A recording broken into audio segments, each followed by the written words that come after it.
नाज़रीन अस्सलाम वालेकुम।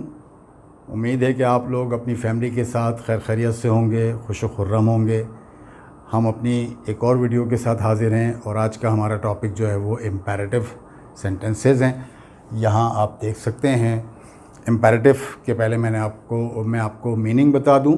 इम्पेरेटिव माने होता है लाजमी, ज़रूरी, नागुज़ीर। कोई भी काम जो करना ज़रूरी होता है और लाजमी होता है, उन कामों के लिए हम इम्पेरेटिव सेंटेंस इस्तेमाल करते हैं। तो दो तीन चीज़ें इसके बारे में बता दूं। एक तो इसमें तीन किस्म के सेंटेंस आम तौर पे जो है वो होते हैं। एक वो जिनमें ऑर्डर होता है और एक वो जिसमें एडवाइस होती है और तीसरी किस्म जो कहलाती है रिक्वेस्ट की। रिक्वेस्ट के बारे में मैं आपको एक चीज़ और ख़ास तौर पे बताऊंगा कि जो यानी अच्छे राइटर हैं इंग्लिश के, वो इम्पेरेटिव सेंटेंस की रिक्वेस्ट के बारे में क्या कहते हैं। ठीक है, तो इम्पेरेटिव सेंटेंस वो होते हैं जिनमें किसी काम को करने या ना करने का हुक्म दिया जाए, नसीहत की जाए या मशवरा दिया जाए या दरख्वास्त की जाए, रिक्वेस्ट की जाए। ठीक है, टू डू समथिंग और नॉट टू डू, किसी काम को करने या ना करने का हुक्म, मशवरा या नसीहत या दरख्वास्त की जाए, वो इम्पेरेटिव सेंटेंस होते हैं। एक चीज़। दूसरी चीज़ ये कि इम्पेरेटिव सेंटेंस का क्वेश्चन नहीं होता, इंटरोगेटिव सेंटेंस नहीं होता। या तो पॉजिटिव सेंटेंस होते हैं या ये नेगेटिव सेंटेंस होते हैं। एक और पॉइंट, आप अगर नोट्स लेते हैं तो नोट कीजिए कि इसमें सब्जेक्ट जो है वो इस्तेमाल नहीं होता कोई भी। ये सेंटेंस डायरेक्ट वर्ब की फर्स्ट फॉर्म से शुरू होता है आम तौर पे। चंद एक केसेस होंगे जो हम आपको एक आध जगह पे क्लियर भी कर देंगे। तो आम तौर पे जो है ये सेंटेंसेस जो है वो वर्ब की फर्स्ट फॉर्म से शुरू होते हैं। सब्जेक्ट नहीं होता इसके अंदर। सब्जेक्ट इसलिए नहीं होता कि ये सुनने वाले से बात की जा रही होती है और उसी को करने को एक काम कहा जा रहा होता है या ना करने को कहा जा रहा होता है। सुनने वाला आपको पता ही है सेकंड पर्सन होता है, ये मैं बता चुका हूँ आपको प्रोनाउन में। और सेकंड पर्सन में यू एक ही लफ्ज़ है, तो यू चूँकि अंडरस्टूड होता है तो इसलिए वो हम इस्तेमाल ही नहीं करते। फॉर एग्ज़ाम्पल एक सेंटेंस में लिखता हूँ, पुट ऑन these shoes या put on your shoes। put on these shoes, ये जूते पहन लो। किसी काम को करने के लिए कहा जा रहा है। क्या कहा जा रहा है? ये जूते पहन लो।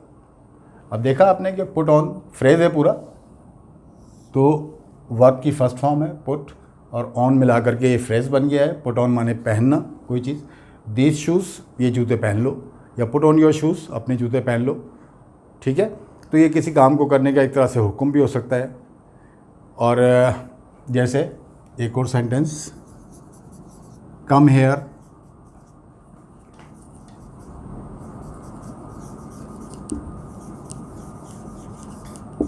इमीजिएटली।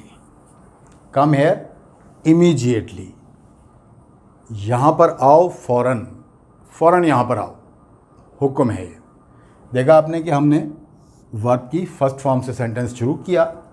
कम हेयर, इसमें तो ऑब्जेक्ट था, पुट ऑन जो है वो ट्रांजिटिव फ्रेज है और कम जो है चूँकि इंट्रांजिटिव वर्ब है, इसमें पॉसिबल ही नहीं कि कम, व्हाट कम, हुम कम, तो जगह का अलबत्ता जिक्र हो सकता है। कम हेयर इमीजिएटली, इमीजिएटली फौरी तौर पर, एट वंस फौरी तौर पर, आप एट वंस भी लिख सकते हैं। कम हेयर एट वंस, यहाँ आओ फ़ौरन। ठीक है, तो ये किसी काम को करने के दो मुख्तलिफ सेंटेंसेस आपको बता दिए कि जो जिसमें हुक्म है एक तरह से, और एक जो है वो कहा जा रहा है कि do not sit in the sun. अब ये देख लीजिए आपके इसमें जब नेगेटिव बनाएंगे तो आप फिर डू नॉट लगाएंगे। इसमें डज नॉट वगैरह का कंसेप्ट ही नहीं है, सिर्फ डू नॉट आएगा। हर नेगेटिव में इसके डू नॉट आएगा। इनको भी अगर आप डायरेक्ट नेगेटिव बनाना चाहें, do not put on these shoes, और डू नॉट को जब शॉर्ट करके स्पोकन इंग्लिश वगैरह में बोला जाता है तो फिर डोंट कह दिया जाता है। Don't put on these shoes, don't come here, यहाँ मत आओ। तो do not sit in the sun, धूप में मत बैठो। Do not sit in the sun, धूप में मत बैठो। तो ये एक तरह के किसी काम को करने या ना करने का हुक्म या ऑर्डर दिया जा रहा है। ठीक है, अब आते हैं हम एडवाइस की तरफ। मशवरा कह लें, नसीहत कह लें। तो इस तरह का सेंटेंस जो है वो ये नसीहत है। Trust in God and do good. ठीक है, trust in God and do good. अल्लाह ताला पर भरोसा रखो और नेकी करो। ये एक तरह की एडवाइस है और एक तरह का जो है मशवरा है। अगला सेंटेंस जो मैं आपको लिखने लगा हूँ, ये भी एक तरह की एडवाइस है। Always speak the truth. ठीक है, अब यहाँ पर देखिए, आपने वर्ब से पहले हमने एक लफ्ज़ लगा दिया ऑलवेज। कई एक ऐसे अल्फाज हैं, ऑलवेज हो गया, ऑफन हो गया, एवर हो गया, नेवर हो गया। ये इस टाइप के अल्फाज हैं जो आमतौर पर हम सब वर्ब से पहले ही इस्तेमाल करते हैं, प्रेजेंट डेफिनेट वगैरह में भी और यहाँ पर भी, मतलब जो है वो पहले इस्तेमाल करते हैं। Always speak the truth. तो अगर यहाँ पर होता कि नेवर टेल अ लाई, कभी झूठ मत बोलो, तो यहाँ पर देखिए डू नॉट के बगैर नेगेटिव सेंटेंस बन गया। नेवर पहले आ गया, नेवर का भी मतलब कभी नहीं। तो नेवर टेल अ लाई, कभी झूठ नहीं बोलो, ना करने को एक काम कहा जा रहा है। तो ये इस तरह के अल्फाज हैं, ऑलवेज, नेवर, एवर, ऑफन, जिनमें जो है वो हम यूजुअली वो जो है हम वर्ब से पहले ही इस्तेमाल करते हैं। तो ये मैं सेंटेंस 2 मिटाता हूँ आपको। इसके बाद ऑलवेज स्पीक द ट्रूथ हो गया था। एक और, डू नॉट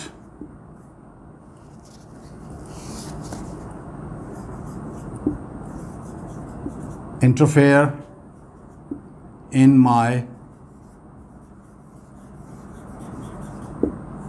अफेयर्स।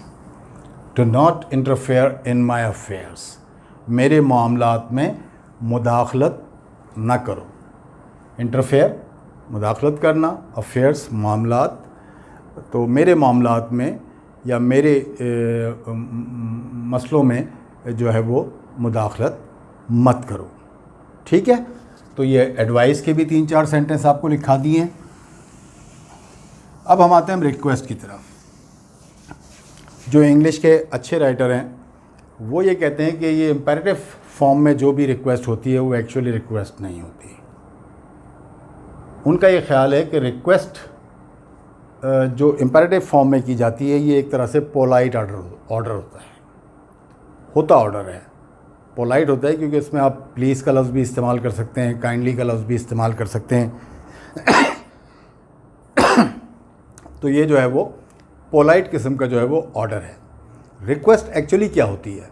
रिक्वेस्ट वो होती है कि जिससे आप रिक्वेस्ट कर रहे हैं उसके पास यस या नो कहने का ऑप्शन होना चाहिए।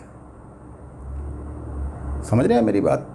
वो यस भी कर सके आपकी रिक्वेस्ट को, ना भी कर सके, उसके ऊपर ऑप्शन होनी चाहिए। जैसे अगर आप किसी को तो कहते हैं प्लीज़ कम हेयर, तो ये रिक्वेस्ट नहीं है, ये पोलाइट ऑर्डर है। असल रिक्वेस्ट क्या होगी? Can you come here please.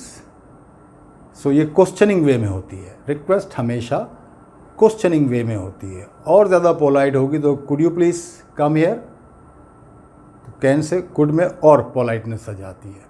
Would you mind coming here, और ज़्यादा जो है वो अपने शाइस्ता ज़बान जो है वो बन जाती है। तो वो कहेगा यस, नो भी कह सकता है आपकी बात को। इसमें यस और नो की ऑप्शन नहीं होती। बहरहाल इम्पेरेटिव सेंटेंस है जो इसमें, लेकिन तो मैं आपको बता देता हूँ चंद एक प्लीज़ वगैरह के साथ। फॉर एग्ज़ाम्पल देखिए, wait a bit please, wait a bit please, बराए मेहरबानी थोड़ा सा इंतज़ार करें, ज़रा सा इंतज़ार करें। अब प्लीज़ चाहें तो सेंटेंस के आप आखिर में भी लिख सकते हैं, शुरू में भी लिख सकते हैं। प्लीज़ वेट अ बिट, इस तरह से भी बना सकते हैं इसको, प्लीज़ वेट अ बिट।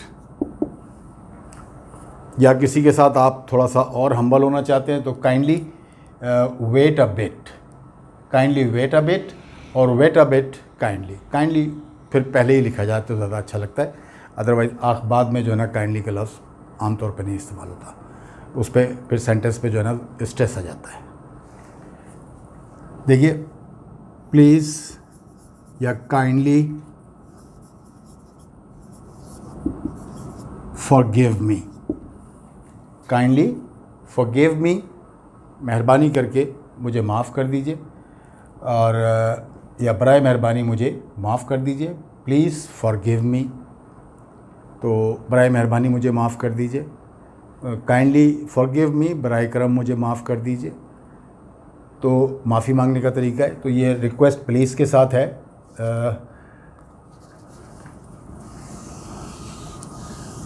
तो रिक्वेस्ट वाले सेंटेंस जो है वो प्लीज़ और काइंडली के साथ होते हैं। किसी से कहा कि अच्छा नेगेटिव बनाए तो हम एक do not be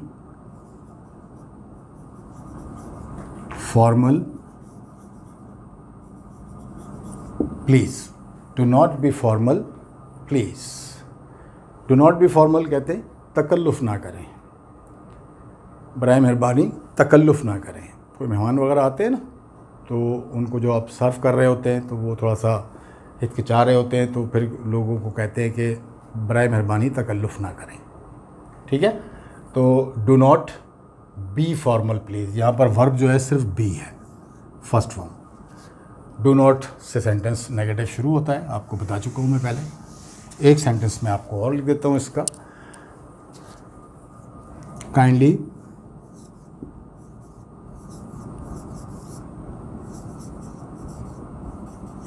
lend me a